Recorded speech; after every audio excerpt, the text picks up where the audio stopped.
In 1828, William Ellery Channing, Boston's leading Unitarian minister, wrote a letter to a sometime congregant, Daniel Webster, regarding what Channing thought the North ought to say to the South regarding slavery.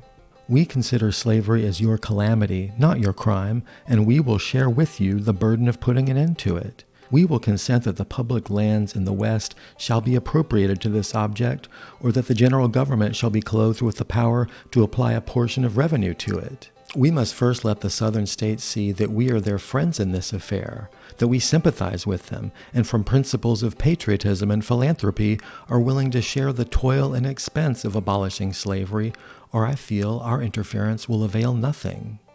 Needless to say, this view is not what prevailed in Boston or the North in general in the long run. The events of a few years later would begin the shift towards a much more radical anti-slavery attitude in Boston and the North in general.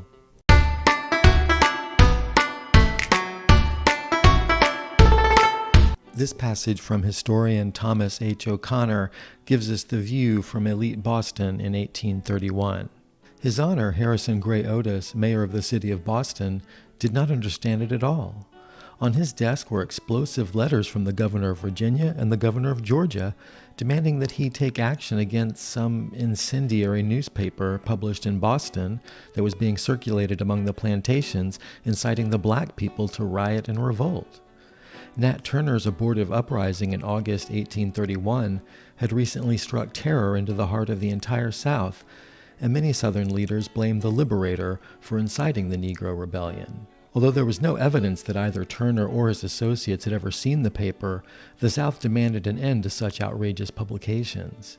Senator Hayne of South Carolina had just sent a blistering letter insisting upon action against the editor of the offending newspaper, and the National Intelligencer even now was publicly inquiring of the worthy mayor of the city of Boston whether any law could be found to prevent publication of such diabolical papers.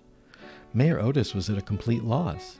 Although the Liberator had been making its appearance for almost a year now, he had never heard of it, nor had any of his friends or acquaintances.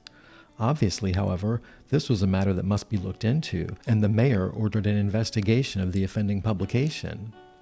In due time, His Honor was informed that the newspaper called The Liberator was edited by a man named Garrison, whose office was nothing but an obscure hole, whose only visible auxiliary was a Negro boy, and whose supporters were only a few insignificant persons of all colors. Harrison Gray Otis breathed a sigh of relief. It was obviously only a tempest in a teapot, and sat down to assure his friends in the South that this unfortunate incident was of no consequence.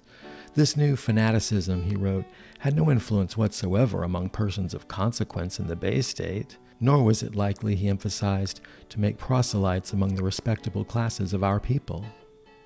In this, however, wrote a bewildered Harrison Gray Otis some years later in a masterpiece of understatement, I was mistaken. Just how mistaken he had been, even Otis himself would never know. This obscure little paper and its fanatic editor were destined to revolutionize completely the anti-slavery movement in the United States and tear apart what has been called the Great Conspiracy of Silence. Otis, who was one of Boston's wealthiest citizens and came from one of its leading families, thought he had his finger on the pulse of his social class. But the early 1830s saw a surprising number of converts to the abolitionist cause among some of Massachusetts' oldest and most influential families. This development alarmed the so-called Cotton Whigs, since American factories used more than 100 million pounds of Southern cotton throughout the 1830s. Their support for African colonization and their accommodationist stance toward their Southern business partners earned the scorn of William Lloyd Garrison and the so-called Conscience Whigs.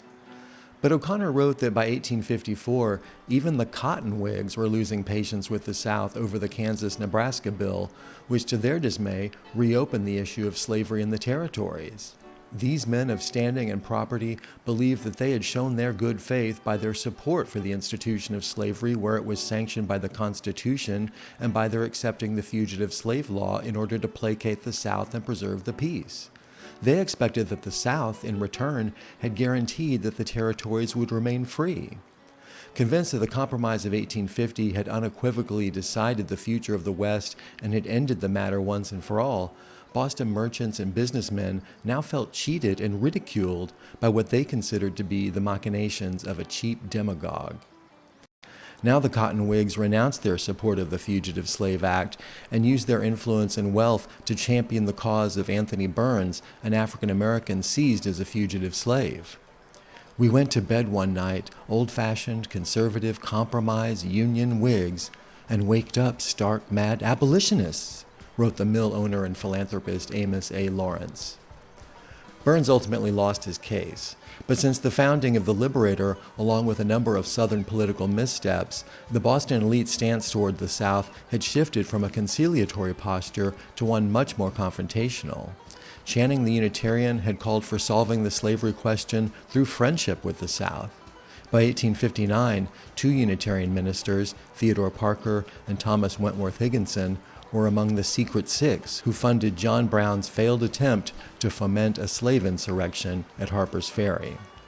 I recently made a video about the Secret Six, which you can view here, and there's another one here on a Theodore Parker lecture denouncing the South as the enemy of the North. You can help this little channel keep growing by subscribing if you haven't already, sharing with anyone who might be interested, and leaving a like on your way out. Thanks for watching, and I'll see you in the next episode.